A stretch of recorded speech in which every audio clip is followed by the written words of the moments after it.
विठ्ठल टाळ विठ्ठल विठ्ठल विठ्ठल विठ्ठल विठ्ठल विठ्ठल वरदा हरी ज्ञानदेव माऊली ज्ञानेश्वर महाराज की जय श्रीमंत श्री जगद्गुरु महाराज की जय तुकाराम हनुमान की जय विठ्ठल विठ्ठल गोपाल कृष्ण भगवान की जय धर्मवीर संभाजी महाराज की जय छत्रपती शिवाजी महाराज की जय नमः पार्वते भारत माता की जय गो माता की जय सनातन धर्म की जय सद्गुरु जोग महाराज जय संत निवृत्तीनाथ महाराज की जय त्र्यंबकराज भगवान की जय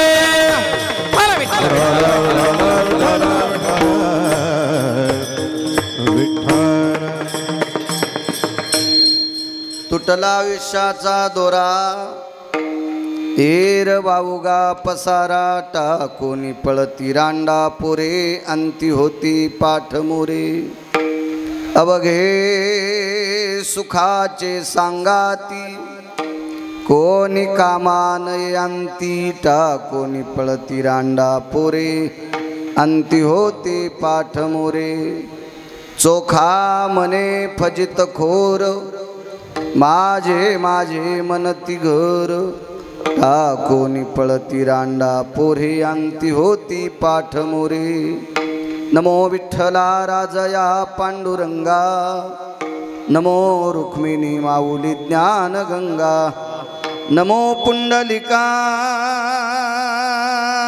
नमो चंद्रभागा नमस्कार माझा रुक्मिणी पांडुरंगा पांडुरंगा करो प्रथम नमन पांडुरंगा करू प्रथम नमन पांडुरंगा करू प्रथम नमन पांडुरंगा करू प्रथम नमन दुसरे चरणा संतांची दुसरे चरणा संताची या दुसरे चरणा संताची या त्यांच्या कृपादाने कथेचा विस्तार त्यांच्या कृपादाने कथेचा विस्तार त्यांच्या कृपादाने कथेचा विस्तार त्यांच्या कृपादाने कथेचा विस्तार बाबाजी सद्गुरु दास तुका दास तुका बाबाजी सद्गुरु दास तुका जुडून या कर चरणी ठेवीत माथा ठेवीत माथा परिसावी विनंती माझी पंढरीनाथा जय हो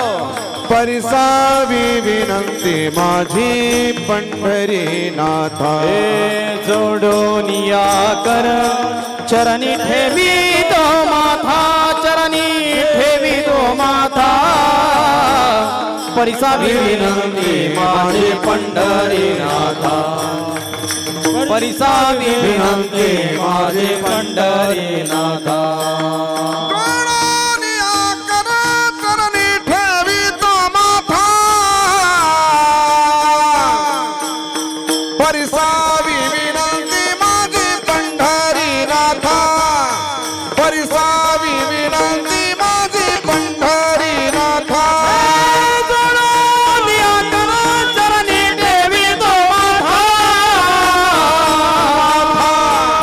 परिसावी विनंती माझे पंढरीनाथा परिसावी विनंती माझी पंढरीनाथा पांडुरंगा करू प्रथम नमन दुसरे चरण संताची त्यांच्या कृपादाने कथेचा विस्तारू बाबाजी सद्गुरु दास तुका मनोजवं मारुत तुल्य वेगम जितेंद्रियं बुद्धिमतां वरिष्ठं वातात्मजं वानरायुत मुख्यं श्रीरामदूतं शरणं प्रपद्ये नागेन्द्रहराय त्रिलोचनाय भस्मांगरागाय महेश्वराय नित्याय शुद्धाय दिगंबराय तस्मै नकराय नमः शिवाय शरदिन्दु समाकारे परब्रह्मस्वरूपिणी